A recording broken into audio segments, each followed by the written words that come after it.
Over the past year or so now, we've been working to create a dog yard in an area to one side of our home. The area is shady, it's secure, and it's well located, but it also came with some challenges. I want to share that journey with you, and if you are thinking of adding a dog yard to your space, I hope that this will help you get some ideas, as well as walk you through the process and some considerations. So this is what the area looked like when we started. As you can see, the ground slopes downward, so we decided to build in 2 levels to account for that slope. We rented a dingo and just went to town leveling out the upper and lower sections as best we could. It was trickier than I thought it would be. The property originally had a small house on it that was demoed before our current home was moved on site. As part of that process, some debris was buried and gravel was brought in around the new foundation. So digging here is not easy. Now, the plan from the beginning was to create an area where our dogs could play without tracking tons of mud into the house. I started by researching artificial turf. We ended up going with smart turf, which is made here in the United States and has a line designed specifically for pets. This one is called Smart Pet Plus. What impressed me about it is that it can handle traffic, as this space goes through to our backyard and it's a place for the dogs roughhouse. And more importantly, it has microban built into it to fight bacteria, mold, mildews, all of those things you just don't want to deal with. To install turf, you need to lay down a base material. Around here we use quarter-minus gravel. We built a small retaining wall to divide the levels. We laid out and began construction on that at this stage to keep the zones in place before adding the quarter-minus gravel to the upper and lower sections. The gravel then has to be compacted. We rented a compactor and knocked that part out in no time. Then we finished the wall and used a tamping tool to compact around all of the edges. And then, just as the turf itself was delivered to our home, everything came to a halt. Millions are suffering in the Pacific Northwest as a stalled-out heat dome drives temperatures to historic and dangerous numbers. As summer turned into fall, the stress of that weather caused local oak trees to enter a mast year. Basically, a single oak tree produces about 1,000 acorns a year, and in a mast year, it produces over 10,000. So suddenly, our giant tree overlooking the new dog yard was a war zone of acorns. We literally feared walking out there and getting brained by acorn missiles. And when at last the tree was bare, it was winter and the rainy season. But then the rain didn't stop. By spring, we were again setting records, this time for rainfall, and we found that in extremely rainy conditions, one area of that new yard wasn't draining well. So I went back to the drawing board and I redesigned around the problem. We were able to see that the drainage issue was limited to one corner, so we added some drainage out and away from the fence line. We constructed a sandbox frame in that area and a wooden walkway to go around the back sides of it that is elevated. Along the front, we laid down river rock. The rock is traversed by a wooden bridge leading to a timber frame structure, but I'll share that in a bit. The redesign also called for a concrete pad on the front end of the yard. Our garbages are located in this area, and this helps keep things clean and functional. On a rare, clear weekend, we unrolled the drainage mats and tacked them down. And now I have to confess to our 2 really big errors. This material is perforated, and it has these bubble things that create a void for rain, urine, and whatnot to flow down through and away. It's a great design. However, what we did not think through well is that the plastic would not install well unless it was warm outside. A Smart Turf representative later told me that the plastic needs to fully relax to lay flat. I mean, it's kind of obvious in hindsight. The second error is that we let the rolled turf sit for months. As a result, the lower section roll was badly creased.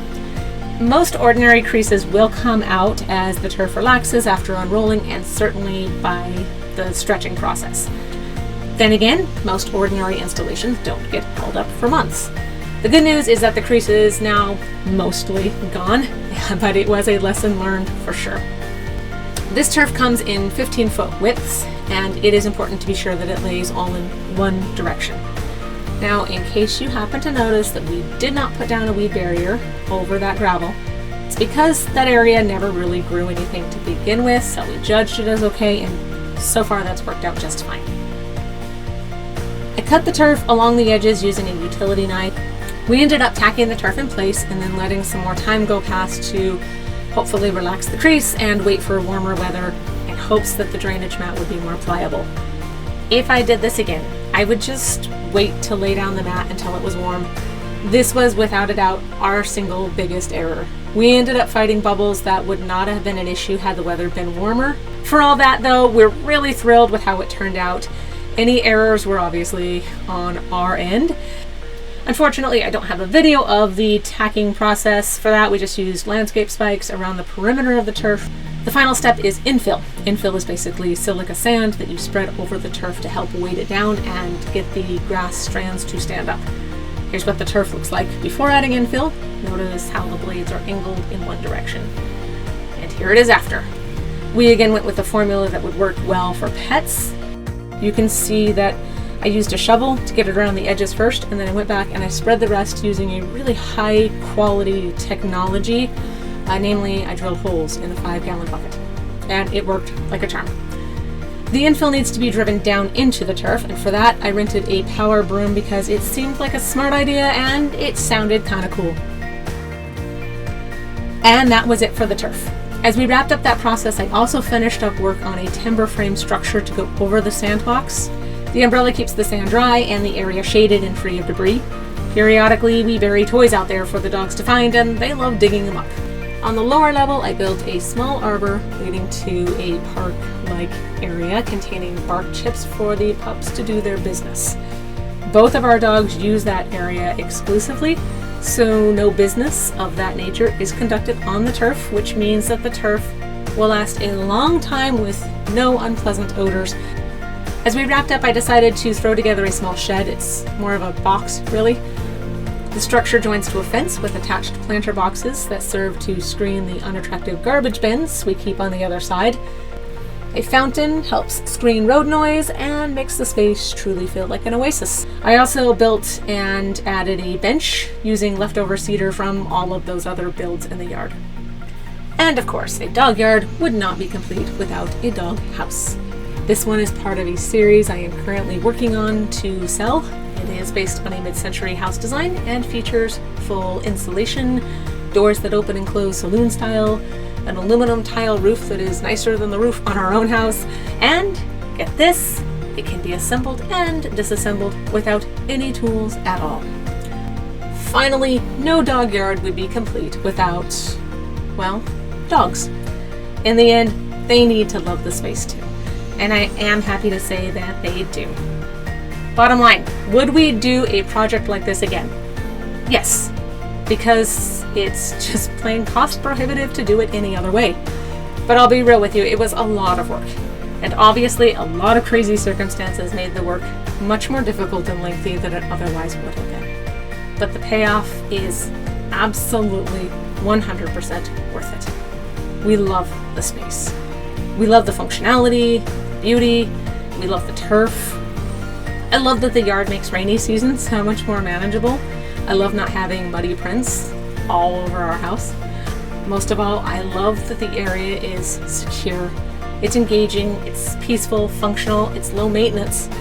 Over time, I will probably add to it here and there to make the yard more fun for the dogs, but for now, it is finally on to the next project.